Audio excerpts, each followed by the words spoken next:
Hello again.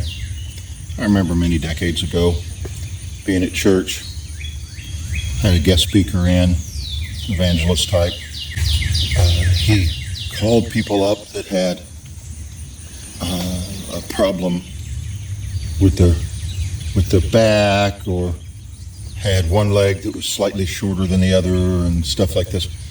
This teenage boy went up with his parents, and he had literally, it wasn't that his back was misaligned, so one leg was not quite sticking down as far. It was that his one leg was actually shorter than the other, about 3/4 of an inch or so. And he was scheduled for surgery in a couple of months. Well, the evangelist sat him in a chair and did his thing, his little prayer thing, and did his thing with the feet, where the one foot that was shorter, both legs extended out, and he's holding both of them, and he's got that leg growing out there. It was moving and growing out to the same length as the other, and it was this healing and this miracle, and get everybody excited in the room and stuff. Well, as you know, a couple of months later, the little boy had the surgery and actually got his leg fixed. Growing the leg thing was a stunt I first saw in Boy Scouts, kind of like where you take two fingers and everybody stands around somebody and takes two fingers and lift them up in the air on two fingers, and other stunts like that. It was just one of those things. But for a while in the 80s, evangelists were using that gimmick because everybody hadn't seen that in Boy Scouts. Works of healing, miracles, gifts of the Spirit, they're true, they're real, it does happen. However, you have to raise a question if you see that it only happens when you're in church service.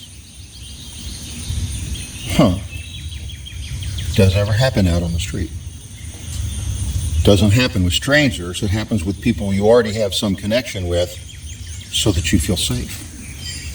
In a church service where there's some expectancy, and if somebody figures out that you're not for real, they're not going to say anything because they don't want to look bad in front of the whole church. I have a friend, he died a while back.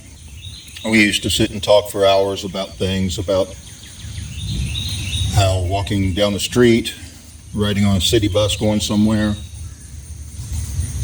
the Lord would give us, him or I, a word for somebody, and it would be accurate.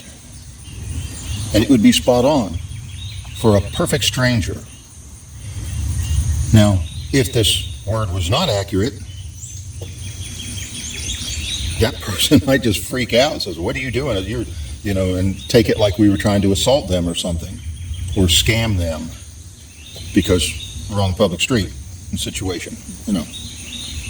We just don't walk up to strangers like that. Well, if God tells you to, you do.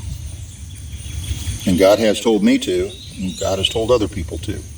And my buddy was telling me different stories about the different people that he would say something to. So, like, your son's in the Army and he has this going on right now, doesn't he? And the older woman would look at him and say, "How did you know?" And he'd be able to then talk to her about the Lord and share the gospel with her and such. Random strangers, no safety net. The Holy Spirit. Now, let's say you're very interested in the gifts of the Spirit and you're very inclined toward it and very excited about these things.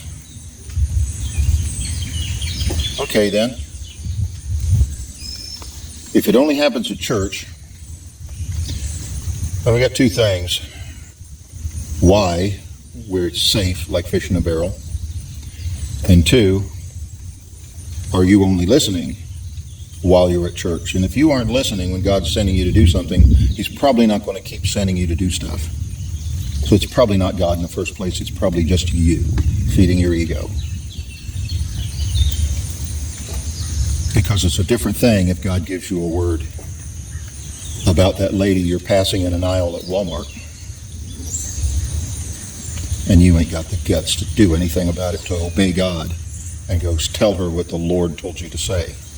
So you want to obey God, or you just want the thrill of doing something magical? The gifts of the Spirit are to get things done. Not to act like a bunch of kids on the playground when you're at church, playing with them.